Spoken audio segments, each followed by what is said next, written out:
Hello दोस्तों, अगर मैं आपसे ये कहूँ कि आपको रविवार की बजाय शनिवार की छुट्टी मिले तो आपको कैसा लगेगा?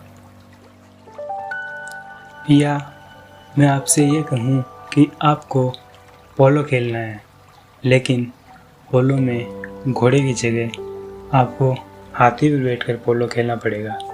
तो हाँ दोस्तों, तो मैं आज बात करने जा रहा हूँ एक ऐसे देश के बारे में जिसके फैक्ट्स जानकर आप चौंक जाएंगे। तो चलिए शुरू करते हैं।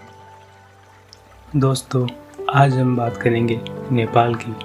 नेपाल लैंडलॉक्ड देश है जो कि एशिया महाद्वीप में स्थित है। नेपाल 3 तरफ से भारत से घिरा हुआ है, वह एक तरफ से चाइना की सीमा लगती है। नेपाल की राजधानी काठमांडू है। 2018 के अनुसार यहाँ की जनसंख्या 2.81 करोड़ है। जनसंख्या के हिसाब से यह 49वां सब बड़ा देश है। यहाँ का क्षेत्रफल 1,47,516 किलोमीटर स्क्वायर है। क्षेत्रफल के हिसाब से यह 93वां बड़ा देश है। नेपाल का राष्ट्रीय खेल वॉलीबॉल है। वॉलीबॉल को 23 मई 2017 को यहाँ का राष्ट्रीय खेल घोषित किया गया था। उससे पहले यहाँ का राष्ट्रीय खेल डांडी बियो था, जिसे भारत में गुल्ली डंडा भी कहा जाता है। डांडी बियो नेपाल के ग्रामीण क्षेत्रों में खेला जाता था। आपने पोलो खेल तो देखा होगा, जिसमें घोड़ों पर बैठकर ये खेल खेला जाता है, लेकिन नेपाल में पोलो हाथियों पर बैठकर खेला जाता है। इस खेल की शुरुआत नेपाल से ही मानी जाती है। नेपाल में टाइगर टॉप्स विश्व हाथी पोलो चैंपियनशिप प्रतियोगिता भी कराई जाती है। नेपाल अपनी खूबसूरत पहाड़ियों के लिए जाना जाता है। इसी खूबसूरती के लिए यह पूरी दुनिया में प्रसिद्ध है। नेपाल की गोरखा आर्मी को पूरी दुनिया में सबसे बहादुर आर्मी माना जाता है। इसीलिए द्वितीय विश्व युद्ध में ब्रिटेन ने गोरखा आर्मी को सबसे ज़्यादा शामिल किया था।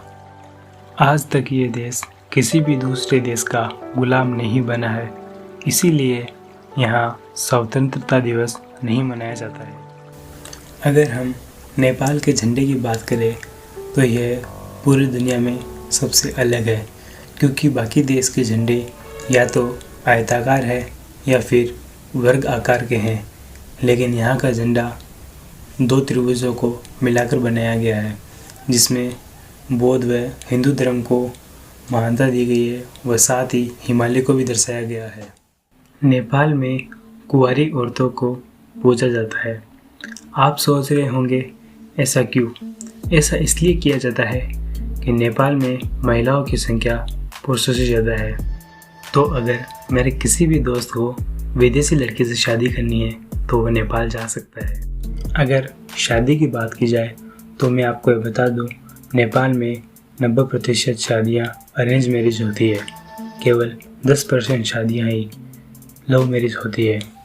वहाँ शादी से पहले दूल्हा और दुल्हन एक दूसरे से नहीं मिल सकते, वह एक दूसरे से बात भी नहीं कर सकते।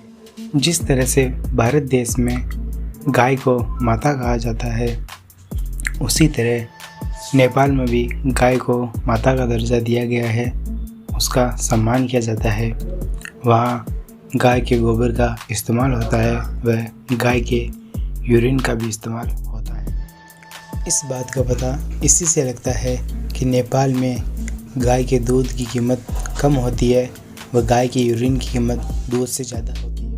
नेपाल अपनी पहाड़ियों के लिए प्रसिद्ध है। इसी कारण नेपाल को दुनिया की छत भी कहा जाता है, क्योंकि नेपाल में माउंट एवरेस्ट, जो कि दुनिया की सबसे ऊंची चोटी है, स्थित है। उस चोटी पर चढ़कर दुनिया का कोई भी देश दिखाई नहीं देता, इसीलिए नेपाल को दुनिया की छत भी कहा जाता है। दुनिया के सबसे छोटे कद के आदमी का खिताब पाने वाले व्यक्ति भी नेपाल के ही हैं। इनका नाम है चंद्र बहादुर। ये नेपाल के हैं जिन्हें दुनिया का सबसे छोटा आदमी होने का खिताब मिल चुका है। नेपाल का राष्ट्रीय भोजन मोमो है, जिसको दाल भात भी कहा जाता है। नेपाल में आधे से ज़्यादा पॉपुलेशन ऐसी है जिसने कभी शराब नहीं पी। भारत का 1 रुपया नेपाल के 1 रुपये 60 पैसे के बराबर है। अगर हम आज की बात करें तो आज हम 2020 में ज़िंदगी जी रहे हैं, लेकिन हम अगर नेपाल की बात करें तो नेपाल में वहाँ के कैलेंडर के अनुसार 2076 चल रहा है।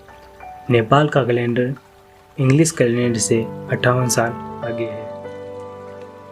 जैसे ही संडे नज़दीक आता है तो सभी खुश हो जाते हैं क्योंकि उस दिन छुट्टी होती है, लेकिन नेपाल में संडे को छुट्टी नहीं होती। नेपाल में छुट्टी शनिवार को होती है व शुक्रवार को वहाँ हाफ डे रहता है। नेपाल में 13 अप्रैल को नया साल मनाया जाता है। अगर हम नेपाल की मुख्य भाषा की बात करें तो वहाँ की राष्ट्रीय भाषा नेपाली है, लेकिन इसके साथ ही नेपाल एक बहुभाषी देश है क्योंकि वहाँ 123 तरह की भाषाएं बोली जाती हैं। नेपाल में 15 जातीय समूह पाए जाते हैं। यहाँ तरह तरह के धर्मों के लोग रहते हैं, जिनमें सबसे ज़्यादा हिंदू है जिनकी संख्या 81.3% है। उसके बाद बुद्ध और उसके बाद मुसलमान आते हैं। यहाँ की मुद्रा नेपाली रुपया है। नेपाल का राष्ट्रीय गान सयान थुंगा फुल्का है, जिसका मतलब है सैकड़ों फूलों से बना हुआ। नेपाल के चितवन राष्ट्रीय उद्यान को एशिया का अमेज़न भी कहा जाता है। नेपाल में फूलों के पौधों की करीब 5,980 प्रजातियां हैं। देश में वनस्पति और जीवों की 250 से अधिक प्रजातियां हैं।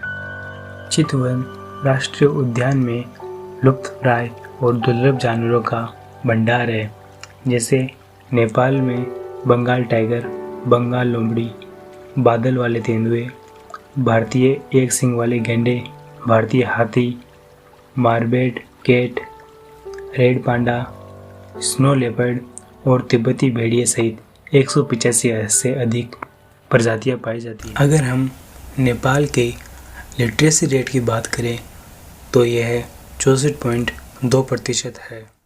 अगर हम नेपाल में पर्यटन स्थलों की बात करें तो यहाँ का चितवन राष्ट्रीय उद्यान सबसे ज़्यादा फेमस है। उसके बाद जनकपुर। अगर आपको नेपाल की संस्कृति के बारे में जानना है तो आप जनकपुर में जा सकते हैं। यहाँ हिंदू धर्म से इस स्थान की काफ़ी मान्यता भी है। राम सीता का विवाह मंदिर भी यहीं पर है। पर्यटन स्थल में लुम्बिनी शहर भी अपने आप में प्रसिद्ध है। यहाँ भगवान गौतम बुद्ध का जन्म स्थल माना जाता है। यहाँ आपको घूमने के लिए सुंदर वातावरण मिलेगा, साथ ही पानी के तालाब भी मिलेंगे। नेपाल में सबसे फेमस पर्यटन स्थल काठमांडू है। यह नेपाल का सबसे बड़ा शहर है जहाँ पर्यटन का सबसे ज़्यादा आगमन होता है। चारों ओर से पहाड़ियों से घिरा काठमांडू यूनेस्को की विश्व धरोहर में शामिल है।